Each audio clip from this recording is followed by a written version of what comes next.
नमस्कार मेरे साथियों।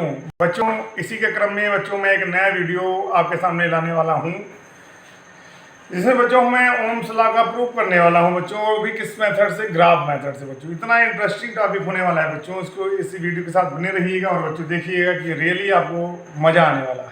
बच्चों ओम्स लॉ जो था वो किसके लिए बेटा दिया गया था और किसके लिए ट्रू था, मतलब कैसे था।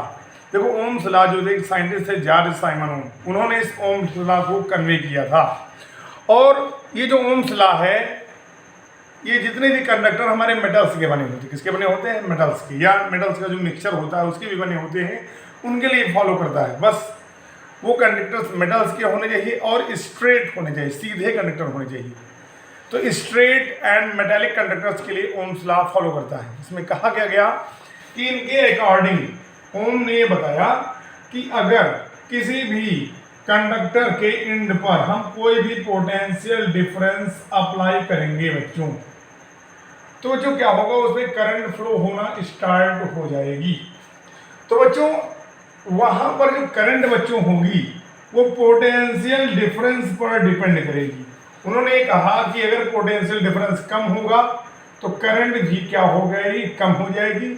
अगर पोटेंशियल डिफरेंस ग्रो करेगा तो करंट भी ग्रो करेगी। लेकिन उसके लिए उन्होंने कुछ रिस्ट्रिक्शंस दिए, कुछ बाउंडेशंस दी। वो कौन सी बाउंडेशंस दी कि जो हमारा कंडक्टर था उसकी फिजिकल कंडीशंस बच्चों क्या रहनी चाहिए, कांस्टेंट रहनी चाहिए। और फिजिकल कंडीशंस में बच्चों क्या था, उसकी लेंथ थी, उसकी एरिया था, उसका बच्चों क्या था, लेंथ, एरिया, टेम्परेचर, और वो जिस सब्सटेंस का है, उसका जो सब्सटेंस है कंडक्टर का, वो सब चेंज नहीं होना चाहिए। और उसी के साथ एक प्रेशर, एक वैल्यू थी, वो भी नहीं बदलनी चाहिए। तो अगर हम length, area, temperature, substance of conductor और प्रेशर, इन चीज़ों को अगर हम ना बदलें तो हमारी जो करंट है वो डायरेक्टली डिपेंड कर जाएगी पोटेंशियल डिफरेंस पर। समझ रहे नहीं समझ रहे? यानी कि अगर हम पोटेंशियल डिफरेंस को बढ़ा रहे होंगे तो करंट हमारी बढ़ रही होगी, और घटा रहे होंगे तो हमारी करंट घट रही होगी। तो बच्चों इस तरह से हमारा ओम्स लॉ जो है फॉलो होता था। तो यहाँ पर अगर हम देखिए, जो हमारी करंट है वो डायरेक्टली प्रोपोर्शनल हो जाएगी पोटेंशियल डिफरेंस के। बच्चों ये जब साइन ऑफ प्रोपोर्शनलिटी हटता है तो एक आता है इक्वल का साइन और एक कांस्टेंट मल्टीप्लाई होता है। यहाँ पर ये जो कांस्टेंट आर मल्टीप्लाई होता है इसे कहते हैं ओम्स कांस्टेंट, और इसी को बच्चों कहते हैं रेजिस्टेंस ऑफ द कंडक्टर। इसी बच्चों आर को क्या कहते हैं, आर को बच्चों क्या कहते हैं, resistance of the conductor, resistance of the conductor. और इसे बच्चों ओम्स कांस्टेंट कहते हैं। क्या कहते हैं बच्चों? Ohm's constant. तो बच्चों ये तो मैथमेटिकल प्रूफ था उसका, है ना बच्चों। अगर हम इसका स्टेटमेंट कहें तो if all conditions of any metallic straight conductor remains constant such as its length, area, pressure, temperature, then flowing current inside the conductor is directly proportional to the applied potential difference at the ends of conductor। ये बच्चों इसका statement था। तो अगर statement को हम mathematically बच्चों लिखेंगे तो B प्रोपोर्शनल टू I, यानी पोटेंशियल डिफरेंस की डायरेक्टली प्रोपोर्शनल होगी करंट। यानी करंट जो है वो डिपेंड कर रही है किस पर, पोटेंशियल डिफरेंस पर। और जब साइन ऑफ प्रोपोर्शनलिटी घटता है तो उसका साइन और कांस्टेंट मल्टीप्लाई होता है। बच्चों का हम B बराबर आई में लिख करके B बराबर आई लिखते हैं, क्योंकि जब कोई भी लॉ, कोई भी फॉर्मूला हम डिराइव करते हैं उसके बाद जो रिजल्ट आता है बच्चों, तो वहां पर जो हमारे वेरिएबल्स होते हैं उनको लिखने का जो ऑर्डर होता है बच्चों वो अल्फाबेटिकल होता है, क्योंकि अल्फाबेट में आई पहले आता है, आर बाद में आता है, इसलिए इक्वल टू आई आर लिखा जाता है। बच्चों अगर हम इसे ग्राफ मेथड से बच्चों प्रूव करें, क्योंकि अकॉर्डिंग टू ओम उन्होंने कहा कि अगर हम ग्राफ खींचते हैं बच्चों तो यहाँ पर हमें एक प्लेन लेना होता है, और हम वहां पर एक्स वाई प्लेन लेना होता है। ये होता है एक्स एक्सिस, ये होता है वाई एक्सिस, जहां पे दोनों काटते वो होता है ओरिजिन होता है। क्योंकि हम कोई भी बच्चों ग्राफ ड्रा करते हैं तो वो एक्स और वाई की पॉजिटिव डायरेक्शन में ड्रा किया जाता है बच्चों। यहाँ पर हमने कहा कि जो एक्स एक्सिस और वाई एक्सिस है यहाँ पर भी कंसिडरेशन होता है बच्चों। अगर हम B बराबर आई आर में देखें बच्चों, यहाँ पे आर हो गया कांस्टेंट और आई और बी जो है वेरिएबल्स है। लेकिन बच्चों यहाँ पर देखना भी होता है कि कोई डिपेंडेंट वेरिएबल है, कौन इंडिपेंडेंट वेरिएबल है बच्चों। तो यहाँ पर जो आई है बच्चों वो बच्चों का ऐसा वेरिएबल है, डिपेंडेंट वेरिएबल है, यानी किस पर डिपेंड कर रहा है, डिपेंडेंट वेरिएबल, ये डिपेंड कर रहा है पोटेंशियल डिफरेंस पर, और बी क्या है बच्चों, इंडिपेंडेंट वेरिएबल। ये बच्चों इंडिपेंडेंट वेरिएबल है, किसी पर डिपेंड नहीं कर रहा है।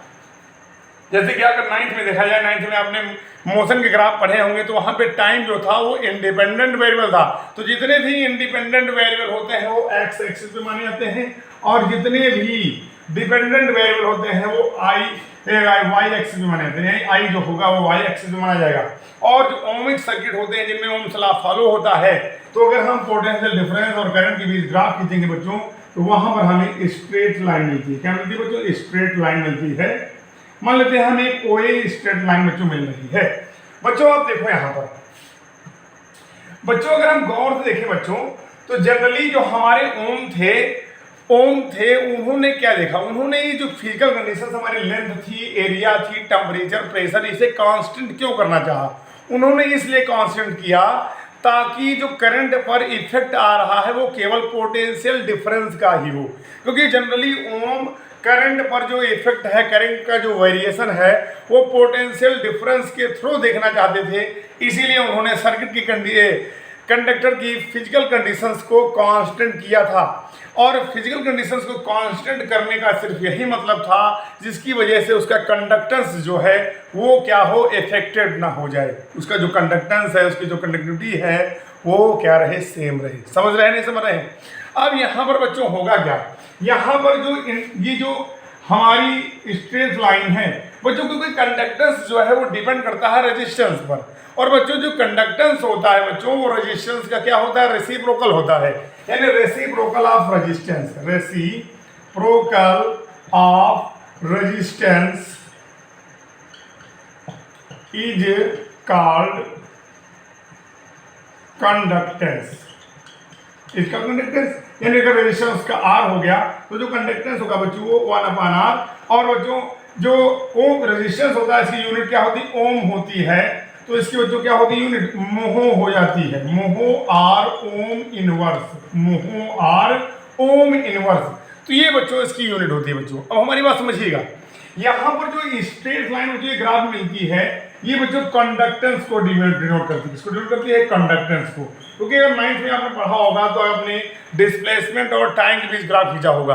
तो वहाँ पर बच्चों अगर वहाँ पर यूनिफॉर्म वेलोसिटी थी तो वहाँ पर आपको डिस्प्लेसमेंट और टाइम के बीच स्ट्रेट लाइन मिली होगी, और वो स्ट्रेट लाइन बच्चों किसको डिनोट करती है, वेलोसिटी को डिनोट करती है। उसी तरह से बच्चों यहाँ पर आई और बी के बीच बच्चों स्ट्रेट लाइन मिली है, तो ये कंडक्टेंस को डिनोट कर रही है बच्चों। अब आपको पता है अगर ग्राफ मेथड में आप कोई भी ग्राफ खींच रहे हो और वहां पर अगर स्ट्रेट लाइन मिल रही है और आप उस ग्राफ से कोई कैलकुलेशन करना चाहते हैं तो करना क्या होता है, उस स्ट्रेट लाइन की स्लोप निकालते हैं। क्या निकालते हैं बच्चों, स्लोप। तो यहाँ पे जो कंडक्टेंस होगा, कंडक्टेंस जनरली जो होगा बच्चों वो क्या होगा, स्लोप ऑफ लाइन कोई। अब बच्चों आपको पता है जो कंडक्टेंस है बच्चों वो 1/R है, और जो स्लोप होगा बच्चों आपको पता था मैंने, जो y एक्सिस पे वैल्यू होती है और जो x एक्सिस पे वैल्यू होती है इन दोनों का रेशियो होता है। तो स्लोप पे y एक्सिस पर जो वैल्यू है वो i है और x एक्सिस पे जो वैल्यू है v है, तो वो होगा i/v। अगर हम क्रॉस मल्टीप्लाई करेंगे तो हमें मिल जाएगा बच्चों v = IR। यही बच्चों है प्रूफ। और ये बच्चों ओम्स लॉ हमारा v = IR ओम्स लॉ है कि नहीं है, और ये मैंने ग्राफ मेथड से प्रूव कर दिया। तो उम्मीद करते हैं ये वीडियो आपको समझ में आया होगा और आप देखिएगा। रियली इस वीडियो से उबिएगा नहीं, लेकिन आपको इस वीडियो से बहुत कुछ सीखने को मिलेगा। धन्यवाद।